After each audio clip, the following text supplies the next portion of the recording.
Hi, everybody. Welcome to the Kimberly Cloud Show.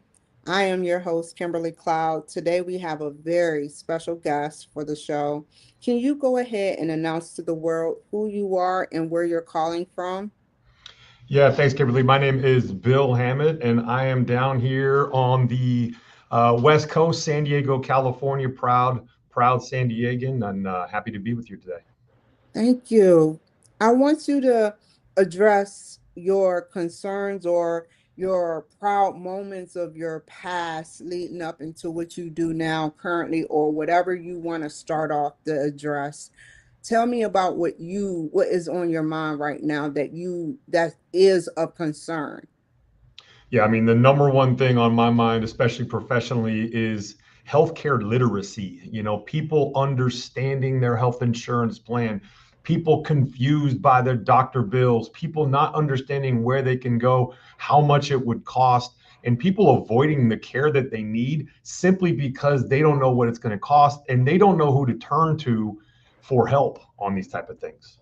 Why is it of importance for healthcare for people? I know people know that they need it, but why? And because you're like someone telling the people why it is important because you've been there and you specialize in it. So tell me in your own words. Yeah, I mean, there is no wealth without your health. You know what I mean? So it's you got to be on top of your regular type of appointments and stay healthy. If you continue to do that, you have a better chance to be healthy.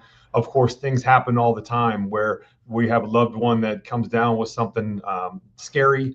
You need to know where to go, how to access the system. And so many people get just stuck in this system where the thing is declined and they don't go forward with the treatment they need, or maybe they withdraw because they can't afford a $2,000 deductible or whatever it may be. And so that all kind of starts back from the place in which we're joining our health plan. What plan is available for me? I work for an employer and I have 5 or 10 different plans. Which one's right for me?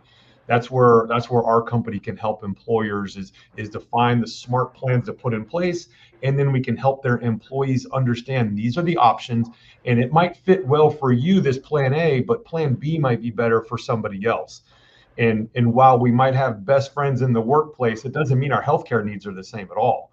And so that's kind of where we step in to help the employer find the right health plan and the employees to navigate themselves to the plan that works best for them. Tell me, how many healthcare, like, what does a 2000 deductible mean to a typical middle class to medium lower class to lower class individual who Yeah. wants to get involved in a healthcare program of what, because you're like the hub that Mhm. gives a directive of all the plans. So how many plans are there out there? Hundreds and hundreds of plans. So in California, there's 7 major medical insurance companies, and all of them have 100 to 200 different medical plans available to them. So when you get into deductibles, this is the deductible means I'm going to have to pay all of this number before my insurance company starts to pay. So the higher the deductible, the more out of your pocket first, which means the cost is going to be lower. And a lot of times those costs look really attractive to us. Hey, I'd rather pay this number than this number. But that's where I would encourage you to think about what can you predict about your healthcare experience this year? Do you have expensive prescription drugs? Are you having a baby? Is something going on? And if so, this is where maybe it might uh, behoove you to buy a little more expensive health plan so that when you go to the hospital, it's only $300 copay versus a whole $2,000 deductible first. So those deductibles can be very impactful for any of us.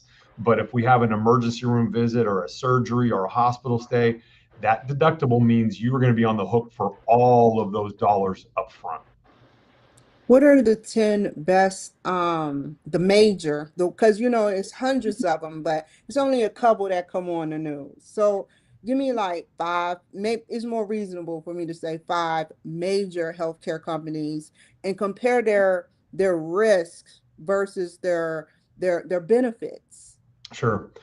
Yeah, so there's really 4 major ones. There is United Healthcare, which is the largest insurer in the country. There's the Blue Cross Blue Shield companies, which in different states are different companies. So that's the Blue Cross Blue Shield Association of America. There is Aetna, which is owned by CVS now, and there is Cigna. So those are the four biggest ones. You might also have heard of Blue Shield of California, or you might have heard of Kaiser or Health Net. These are all major medical insurance companies. They are all the kind of companies that if you had a heart attack, if you had a baby, they would cover you. And they all make it difficult, right? They all have departments which are there to deny care that they think is not necessary. And this is where the age-old battle goes on between the person getting the care and the insurance company paying for it. And a lot of times that regular person paying for their care does not have enough information or knowledge of the system to really fight with the insurance company, and they throw their hands up and they pay cash or they don't get the service. Again, that's where our advocacy portion of what we do can come into play, because we say, hold on a second, we're not going to play that, because ultimately when we sell an insurance policy to somebody, all we're doing is selling that person that insurance company's promise to pay. And so that's what we feel like. We are backing up their promise with our promise that if they don't make good on their promise, we got your back and we'll make sure of it. Who is known for because we were speaking behind the cameras about Obamacare. Can you name one good um healthcare company or organization that deals with giving people healthcare that is a good company, a reputable one, to narrow it down, and then compare it to Obamacare in a way of what the benefits and the risks are? Sure. Well, first I'll say Obamacare is just a piece of legislation, right? Obamacare is a set of rules that said that these insurance companies had to follow certain rules. So that's what Obamacare is overall. Thank Also you for called clarifying that. the Affordable Care Act. It's just a piece of legislation, and everybody wanted to put a name on it. And President Obama was happy to say yes, Obamacare, because I care, right? And so, but there was a lot of good that happened and a lot of unintended consequences. So one of the good things was it made it so that they could no longer turn anybody down because of health reasons. And so that was a problem we were having before Obamacare. Is some people tried to apply for insurance, but since they had asthma, they got told no, thank you. It also kind of standardized the benefits on plans, and so now everything has the 10 essential benefits, which is hospital, emergency room, surgical, prescription drugs, mental health, pediatric dental and vision, among other things. So now we have a standardized set of health plans. But on the flip side, it made it so that these health plans had to include a lot more things in the insurance policy, which makes it more expensive.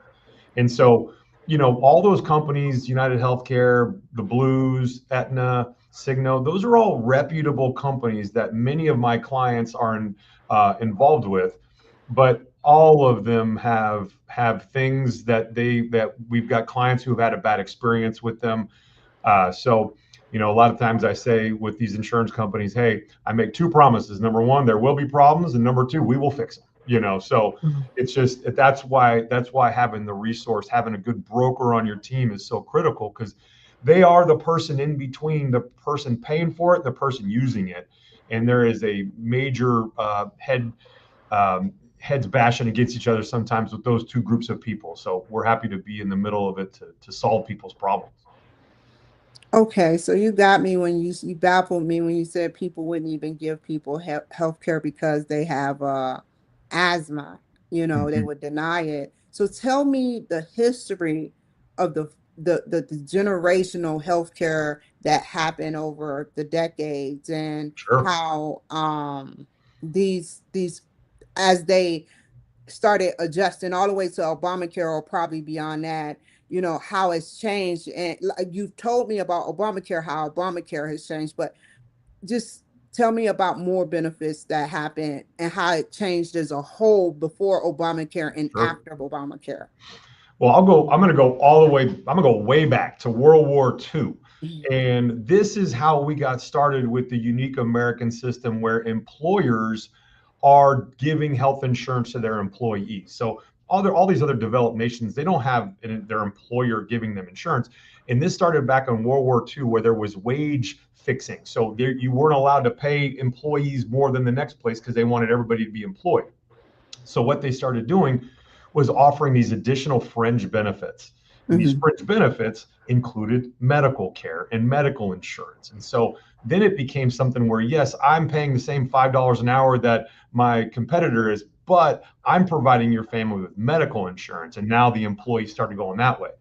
Fast forward all these years, now we have 165 million Americans on their employer sponsored plan. And Mm-hmm. every one of those decades, every one of those generations, both Republicans and Democrats have contributed little pieces to where we are now. The creation of HMOs, the creation of pre-existing condition limitations. All these things have gotten us to a place where President Obama and his administration were able to get across the line a healthcare reform package that solved some of the big issues, which was helping lower income people pay for health insurance through subsidies, expanding Medicaid, which is for some of the lower income people across the country, making it so you could make more money and still be on Medicaid. It eliminated pre-existing condition exclusions. It again standardized the benefits. And then it also sought to kind of keep insurance company profits in control. But ultimately, that little piece, it's called medical loss ratio, that has now created what we see now with the premiums going even further. So again, lots of great things were done by the Affordable Care Act.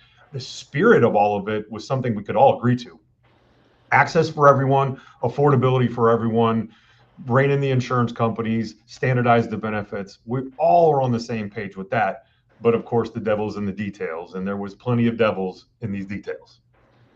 How do you look if you were a typical client that was not even, did not know, what would you believe that someone should tell you about, HMOs and how to look out for which you name some major companies, but what I want to know is within these HMOs, like what how to look for them and what are the rules to look for, Sure. like based on their health. Yeah, yeah. So HMO means Health Maintenance Organization, and a PPO is a Preferred Provider Organization. So those are kind of your two major types of medical plans. An HMO means that you got to pick a certain medical group. You always go to the same doctor, and you have to, all of your care would happen within this medical group. And so the HMO, you pay less out of your paycheck, but you have less choice, you have less access. A PPO plan is preferred provider. That means they got a whole big group of doctors that are in the network, and in the network means they've agreed to lower pricing discounts for everything.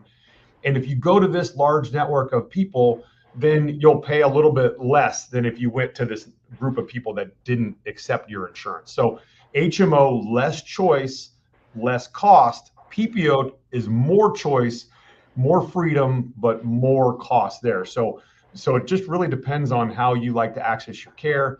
HMO plans have kind of gone out of style in most of the country. There are some areas in the Northeast and the DC area. Kaiser's popular up there. In the Northwest, Kaiser's up there.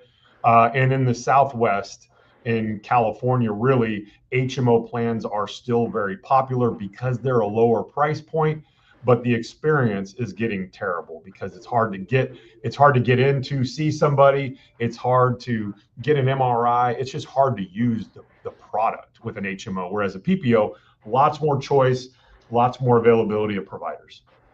What about I know this is a weird question, but what about the people who are just outliers and doesn't meet the standard major threshold for HMO or PPO? Do you get what I'm saying? Where Yeah, they, they yeah, maybe they're healthy and they don't really need to pay all this money for health insurance like that, you mean? they just rich. They No, and don't understand. What if they're not even and they're just rich? What do they do then? On the outscale of both of those, yeah, most of your more wealthy people will have still a health insurance plan because the idea is, if you have a baby through a C-section in America, that's a $50,000 to $75,000 expense. You know, Yeah. you have a heart attack, that's $200,000. An Whoa. ICU visit is $10,000 a day. And so even those that are super wealthy, it still probably makes sense to buy some level of insurance, but they have a very high deductible because they want to pay as little as possible. And so they'll try to buy a high deductible and just insure themselves in that fashion. Okay. And, for the people that are low income, based on your history of knowledge, what benefit, what major companies based, because a typical person that is low income probably most likely suffer from something or on some set disability. Sure. So based on that scale, how do you feel they should be like?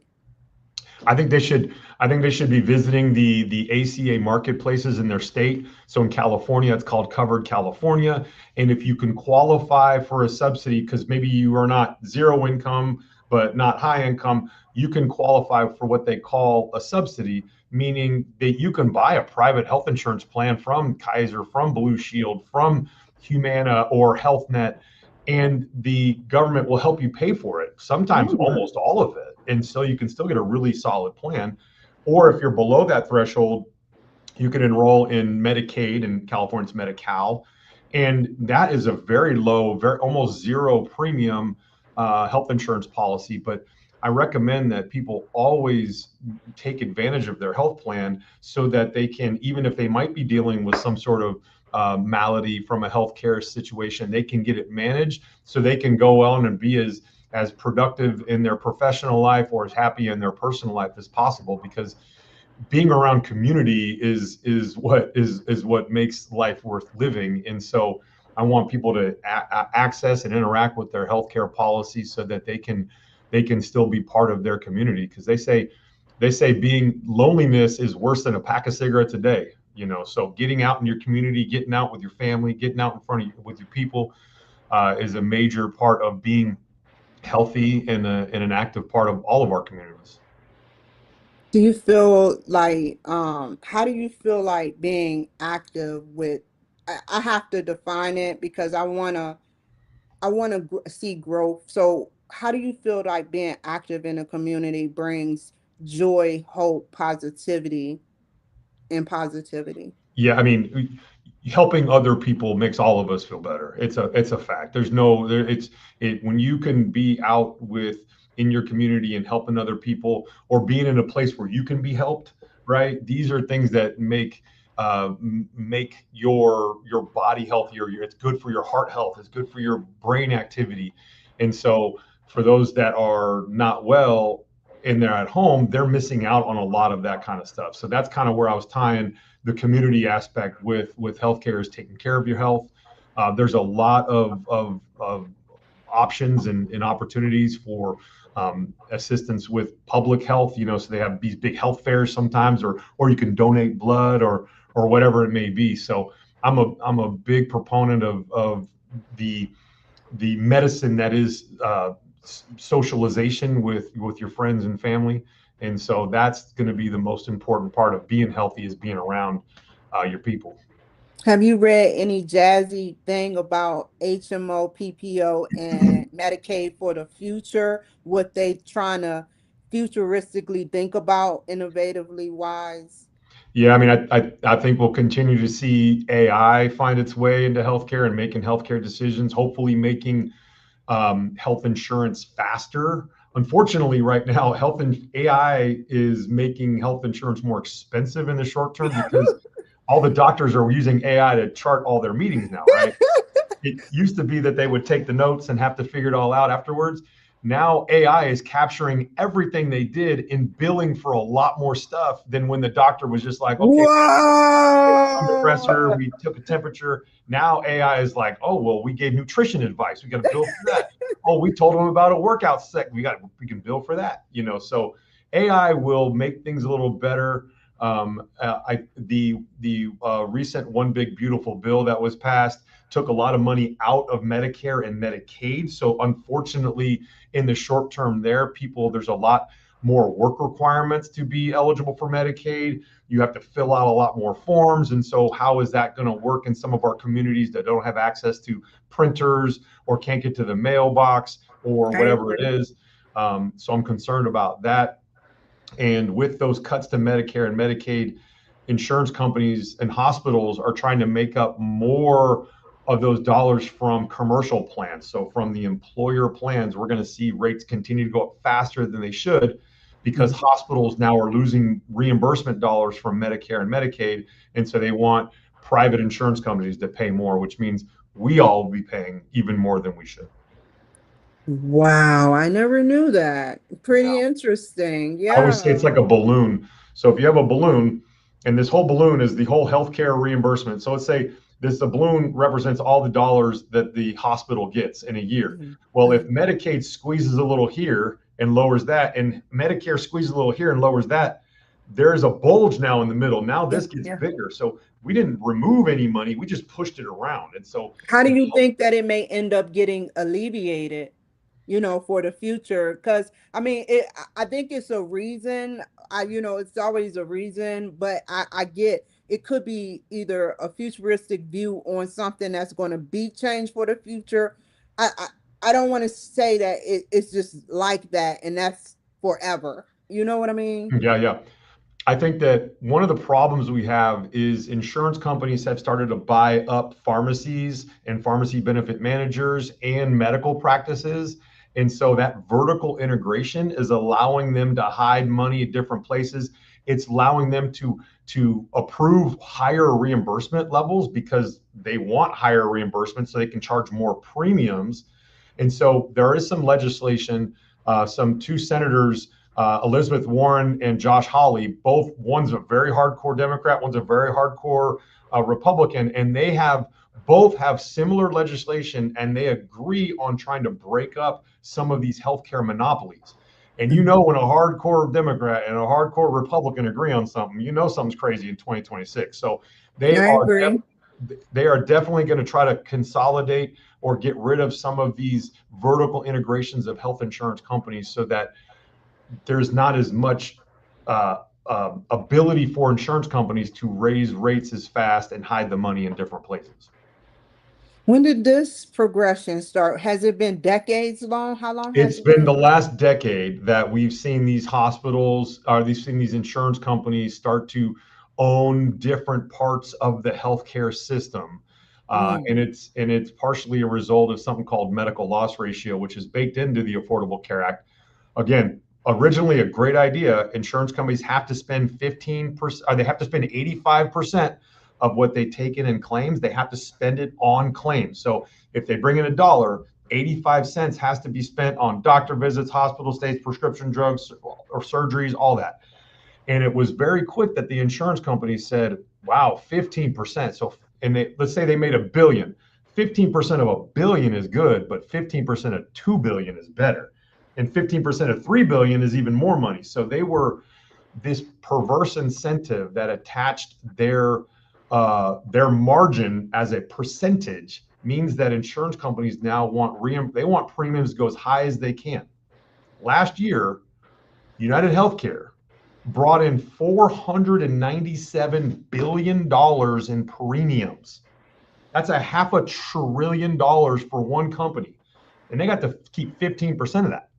So that is a lot of money. All right. And so this is where it concerns me is all this consolidation. And we are starting in the last year to see some of our legislators start to recognize that and go after some of that consolidation because it is not good for the end user. It's not good for us as consumers. Okay. And if you're a consumer, how does it sit up there and because I see what you're saying and how the structure is built. But if you are a consumer, like what do you need to do to advocate for yourself so that you don't have to worry about having to go through denied claims Mhm. and stuff? Well, man, I tell you what, as just individual consumers, it gets real hard to really affect change at a national level. But as an individual, you got to know that 40+% of claims are inaccurately declined. So just because you get a decline doesn't mean it's declined. That's when the battle starts. Okay. You need to look for your evidence of your explanation of benefits. This is your EOB. This is when you get the EOB from your insurance company, that means you know that the hospital has talked to the insurance company and now they've gone through all their negotiations and this is your real bill. On this EOB, it's going to give you all kinds of notes that say we need more information here. Or a lot of times when something's declined, it's just because the doctor didn't send in a note or something. It's really simple, but fight through declines. Stand up for yourself with declines. That is the number one thing you can do as an individual, because so often these declinations are overturned. 80+% of declines are ultimately overturned. So you can fix it. How long do you usually take to see results from a decline if you have all your evidence? You can do it in one phone call if you got all your evidence. If you got all of it together, you can do it in one phone call. Usually these things take 30 to 60 days. Insurance companies these are big oil tankers that don't move too quick, and so it can take some time. But the other thing I'll recommend, I was just telling an employee yesterday, had a hospital stay and they were giving some trouble about it. Always take the reference number of the phone call you were on. All of these phone calls that you're talking to insurance companies, they are all recorded.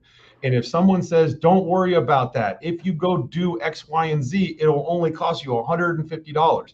And then you get the bill and it's $2,000. And you're like, wait a minute, that person said, and you call back and they go, what person?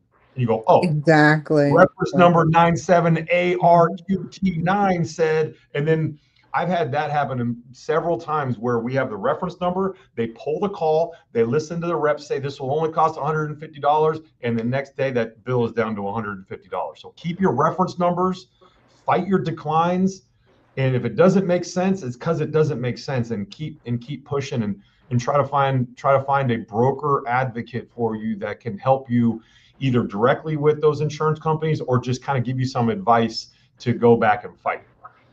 Is there anything you would like to share? This is the last question. Is there anything you would like to share with your community about how you feel about them and how they have been or mean what they mean to you in your community? Yeah, I mean, I love my community as in terms of my city, in terms of my family, in terms of my clients.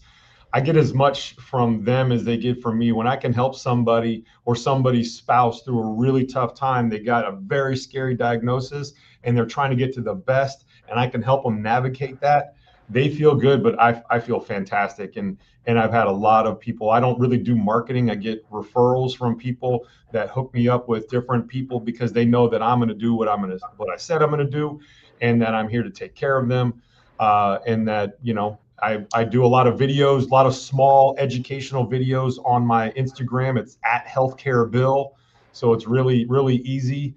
And I do a Make Sense Monday. So every single Monday, there's a 60-second little thing about just different parts of, what does out of network mean and how do I choose a health plan? And then every Friday, I do a little 2-minute reel where I'm just kind of recapping what happened in healthcare policy this week. What happened, and here's what you need to know, and here's what it means. And I like to be equally offensive of both Democrats and Republicans, because man, I tell you what, they've both done plenty to put us where we're at.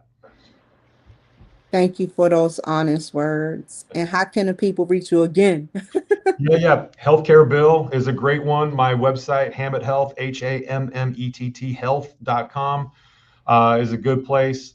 I think I'm at Bill Hammett on LinkedIn. So yeah, call me however you want to call me. Just get in touch with me, and would love to talk more. And if you've got a business where you feel like you could use some help navigating the system, that's where we specialize. Thank you so much, Mr. Hammond. Stay on the line. Thank you guys for joining Thank you. my show today. Thank you. Um, Take care, be safe, and I'll see you guys another time. Bye.